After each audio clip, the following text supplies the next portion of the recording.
Yo, what's good? My name is Namdi, and today I'm going to give you guys a look on how I rigged out my Sony a7 III. I'm going to kind of take you guys in like a chronological order of how I got certain things and got rid of certain things and kind of how I got to where I'm at right now. So whenever I first got my camera, I realized that it was way too small and it just wasn't going to balance well with bigger lenses. So I went ahead and picked up the Sony branded battery grip.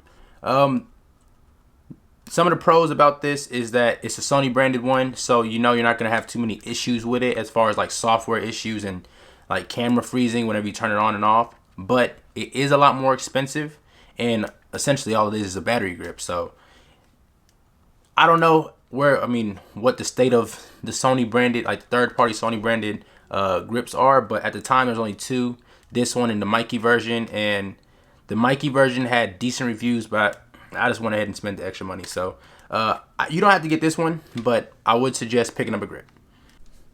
So after I got the battery grip, I was using that for a while, just the battery grip, the Joby Gorilla Pod, and the microphone. Nice little configuration, but it didn't look. I didn't like the look. I didn't like the vlogger style look of the Gorilla Pod mounted up and all that stuff. And on top of that, I had the 3K at the time, and that quick release system was not for me. I just couldn't. I couldn't do it. My camera fell off like 2 times. I was like, hell no, never. So I picked up this.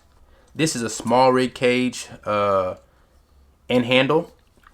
This cage offered a lot of protection for the camera. Full aluminum cage. The handle made it very easy to, first of all, mount my microphone up on the on this cold shoot. It looked a lot cleaner. Mount that up on this cold shoot, and if I did want to shoot like vlog style stuff where I'm shooting myself, I could just hold the grip, or hold the handle like this, and you know what I'm saying, record whatever I'm doing. So it added a lot more modulability. I guess is that a word? I don't know, but it made my camera a lot more modular, sturdy. And it was just, I don't know, I really liked the look. Looked cool as fuck. But only issue was it's clunky. It's a big metal cage. It messed up the grip because this metal part just, they tried, they really did try, but just didn't feel right. And another thing was that this metal bar just blocks the C1 and C2 buttons. Deal breaker. Couldn't do it. So I went ahead, took this off, and picked something else up. After sporting the cage for a while, I just kind of wanted to downsize. Like, the cage was cool, but it's just really too clunky. And at this point, I knew there's a couple things that I wanted to, really what I wanted to do with the camera, just kind of get it bare, get it like, you know what I'm saying, just get it really minimal. I don't know.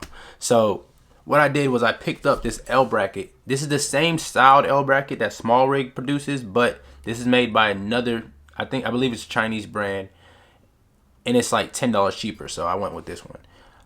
The only problem with this, or really the big problem with this, is just how poorly designed it was. It doesn't sit flush with the camera. Like this grip kind of protrudes a little bit more than the camera, so like although it adds a substantial amount, like just enough for your pinky, it doesn't feel right. And on top of that, the camera is still, this is all, it's aluminum, so it's pretty light. So the camera is still like off balance whenever you use a heavier lens. And I don't know, I really didn't like this. So this is going back, and now I'm going to show you guys my fourth and final configuration for my Sony. So after using all those other products, I realized that there's a couple of things that I actually needed. I needed to use the battery grip because it's just the best grip solution for me. I wanted a handle. It's just having a handle with the cold shoot. Really, I just really like that look a lot more with the microphone mounted on the cold shoot instead of on the hot shoot on the camera. And another thing that I needed was something that was very unrestricted and just let the camera itself be free, because I shoot photos as well. So having a bare camera just makes it a lot easier to just like switch back and forth. So I went ahead and picked up this handle from Small Rig. It's originally designed for gimbals, but it has a 1/4-20 on the bottom, so you can mount it to your camera.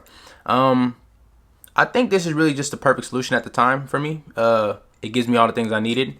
Needed a handle. The camera's free, and it has a cold shoot as well.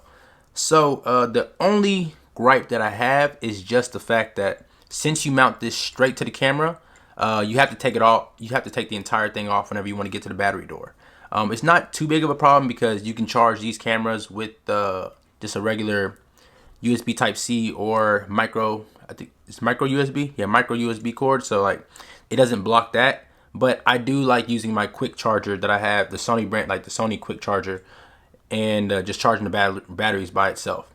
So to fix this problem, I'm gonna go ahead and buy a mounting base, like one of those small little Arca Swiss mounting base. I'm gonna go ahead and link up the one that I'm gonna pick up, and I'm gonna mount the mounting base on top of here, and then it's an Arca Swiss, so I can just easily take it on and off, or take the camera on and off, and I think that'll solve my problem. I don't have the mounting base yet. It should be coming in, I don't know, within the next week. So yeah, that's what I'm using right now. That's my configuration. I think it works for me. I hope you guys can draw some inspiration from this, or just use exactly what I'm using, whatever. But anyways, it's been real. Peace. See you later.